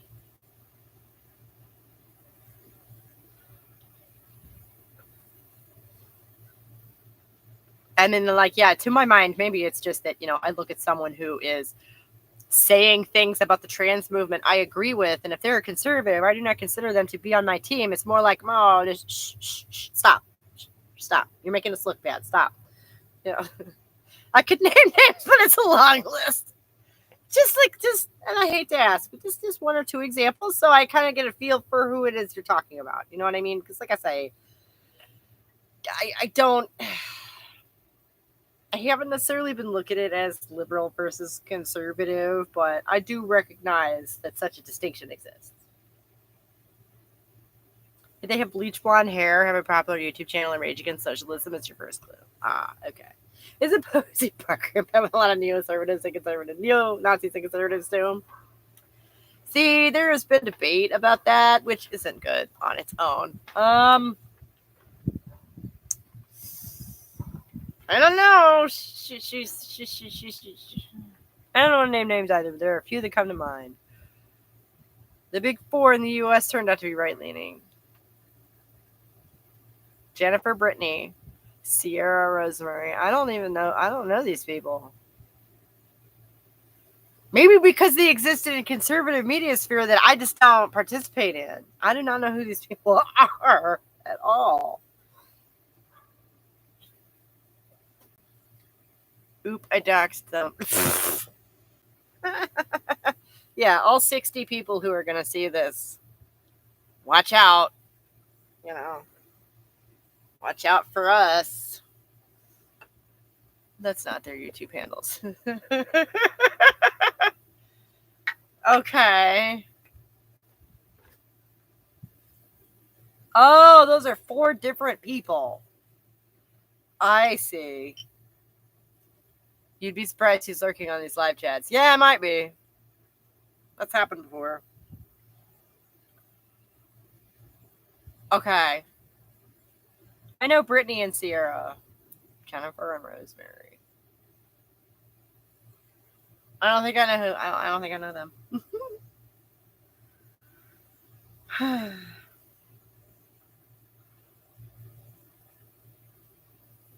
And like, we discuss, other women in the movement and what they do regarding that. Sometimes Brittany was disappointing to me. I'm trying to find this other one, the weightlifter. Oh. Okay, I did have an experience like this, and I'm not going to name names because I'm not exactly 100% sure who this channel was, because I unfollowed them quickly, which was that they had posted something about demons. And, it wasn't just about the demons, and like I commented on the main topic of the thing and said something about, and you don't really believe in demons though, right? And she comes back with, oh no, I absolutely do, and they are everywhere. And I'm like, okay, maybe we don't have as much to talk about as I thought we did. I don't understand. So like,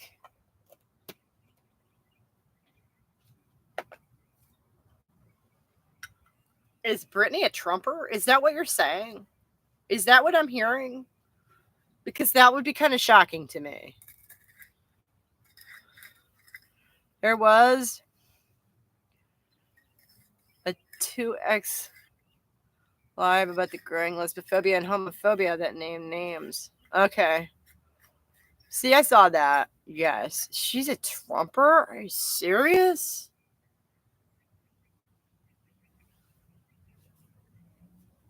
That's so strange.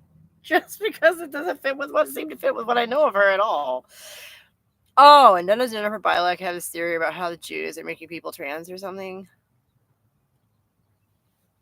I really hope not. Oh my god, come on. Ex-head cheerleader, ex-sorority girl, centrist, anti-intellectualist, but not a Trumper. Okay.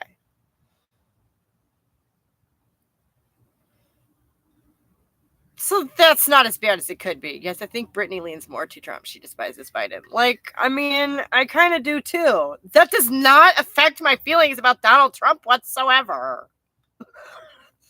No, I thought she was. Maybe just hated Biden, which I also do, even though I'm a Democrat. Right, see, okay. Like, having distaste for Joe Biden does not affect how much I loathe Donald Trump at all. I don't see a direct connection there. You can't force a connection there.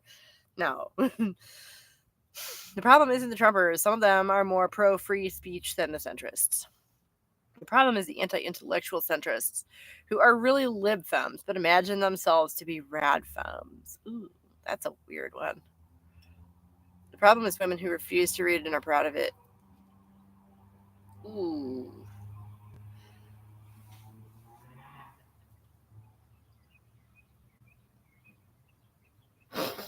Like, doesn't she have something written in Latin across her chest? Like, what? Like, I don't understand.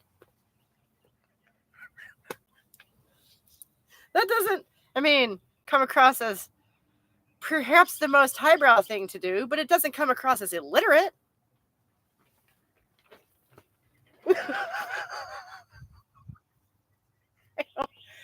I tell you though, it's funny because when she's on the live stream, it's backwards. So I'm literally sitting here like trying not to squint at her tits to read what the fuck. I never have made it out. It's Latin or Italian, I want to say. So for some reason that hits me when you say that she is proud of not reading. It's like, then why did you have words tattooed on your body? That's weird. That you're gonna have to see in the mirror every day. I'm sorry. Some of this stuff just strikes me as so absurd. I have to laugh. Brit isn't illiterate. She goes to Google and Wikipedia for all her superficial analysis. She's proud of not reading. I could never read it either, and I'm always trying the whole time. I'm not the only one. Right. It's like, and I hate to say this, but like I'm literally find myself sitting there squinting at her tits, which is troublesome. But neither here nor there, I suppose. Not my body, not my problem. If any of you figure it out, tell me what it is, and I'll translate it. Rock and roll, yes. There are literally women who go on 2x spaces and brag about not reading. Like women's spaces or the twisted female, like her forum. I have more of a problem with the red lipstick and the videos with pics of her filleting guns.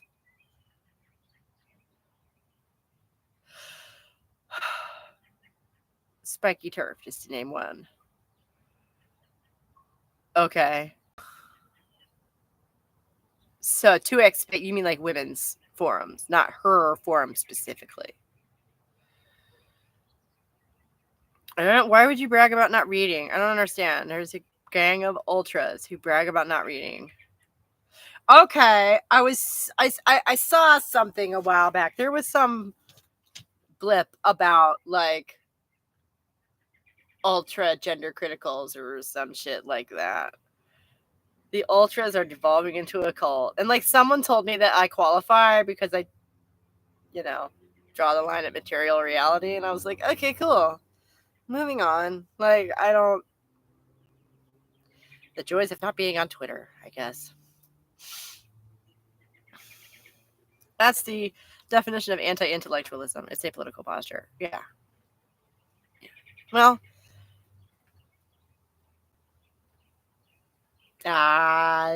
would it be too far to say that anti-intellectualism is anti-human? The fuck you think makes us different from animals, you morons? That seems stupid. Yeah, I thought Ultra was going to be cool, but the YouTube celebs ruined it.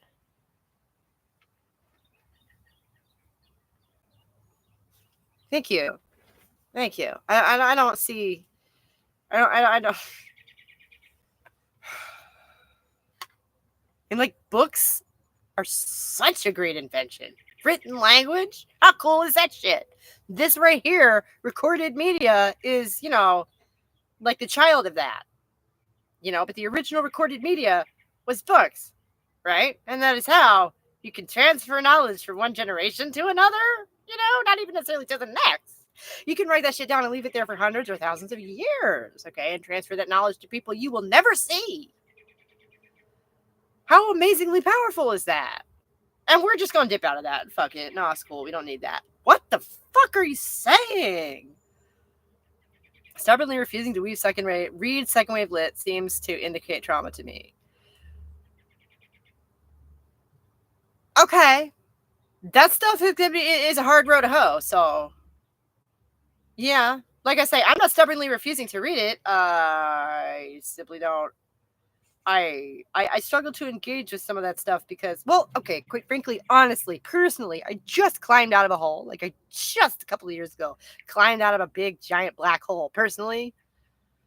So dipping my toe in someone else's is just not, I'm just not all about that right now. Found it. Christina Gay. Right. I don't know how to pronounce that last name. Sarah, if you already mentioned. Okay. She's a conservative too. Yeah. There are a lot of right-wing gender-critical women who are terrified that radical feminism will infect the normies. They want to suppress it. Even if you disagree, you ought to read what your opponents are writing so you know what they actually think. Yes! And that's what I was saying about the black pill. I would like to, sometimes there are. It's important and interesting and, like, edifying. Like, you learn stuff, rather than just whatever caricature you've conjured in your head. Right.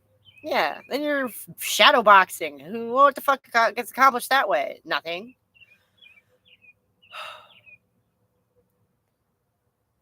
Gender critical centrists just want single sex spaces back. They don't want other rad femme issues addressed. Okay.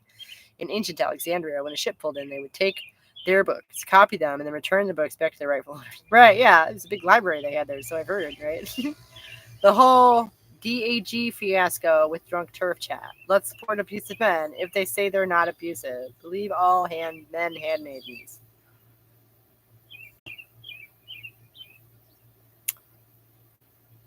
I did not hear about any of that. And I gotta go soon, so in like a minute. Like, I gotta go, and I gotta go, if you know what I'm saying, like, to the facilities. So can we summarize that quickly, perhaps?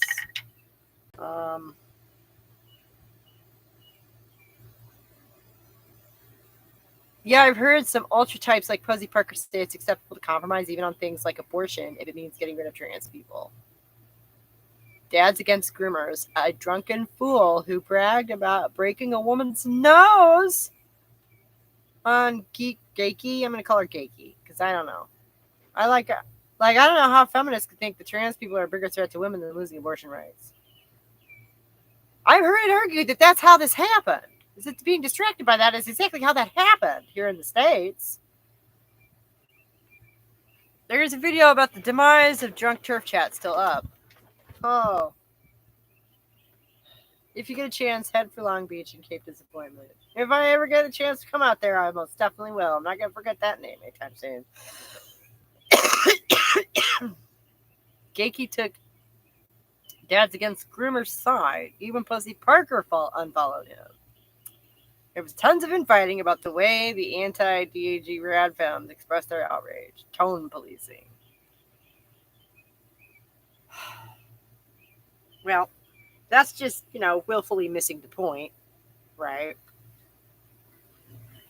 Oh my goodness. I hope, that myself, I would, J.K. Rowling unfollowed him. Well, good, I guess. And that is one thing I do miss about Twitter is I forget how, like, everyone can get rolled up in this argument, right? Everybody. There are no walls there, right? Which is the best part about it, really. Anyways, have a great week with super interesting conversation. Yeah, same. We're running overtime. There's a ton of gender critical centrists who insist we must work with men and then go out and find the most violent, perverted men to promote. See, maybe that's part of the confusion with my channel because, we do have to work with men, like, in general, in, like, the human sense, right? Time is just a social construct. Sort of. Change is not, and my bladder is not either. But, like, at the same time, I'm not going to go out and find a man to, like, promote as an example. Like, that is not my responsibility. That's why I like your channel and no drama. Yeah. Why can't we work with elegant men like Mr. Menno? Why does it always have to be so? That's a good question. There are men out there participating in the conversation, right? Why don't you go get one of them?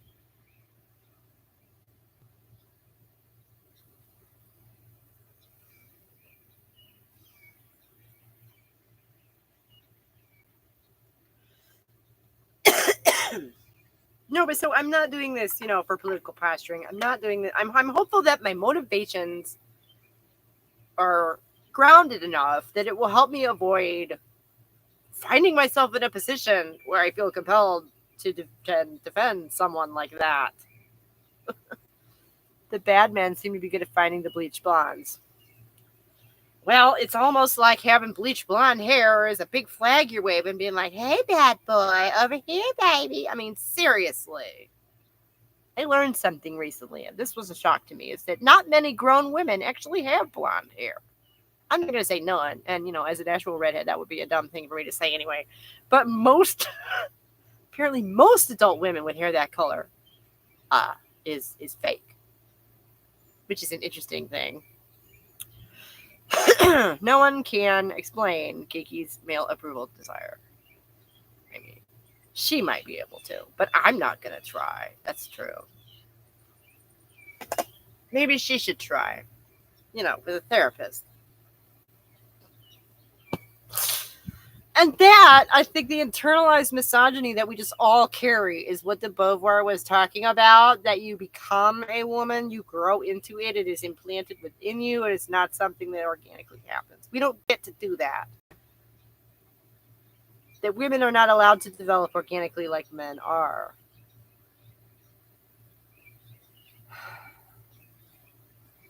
Which is sad, but I guess I'm going to leave it there because I heard the blue hair is unnatural too. Probably. But so is this. And it's just brown because I just wanted to look like a regular person, but I'm not really. Anyways, yeah. I'm going to have to go because I have to go. But have a good week, you guys. And I will see you next time.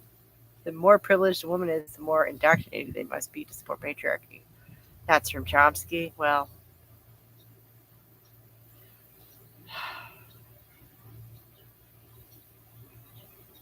wow, there's Thorn for another day. Thanks. Hey, like put a pin in that. Can you come back next week and start with that? Seriously, there's a fun conversation there.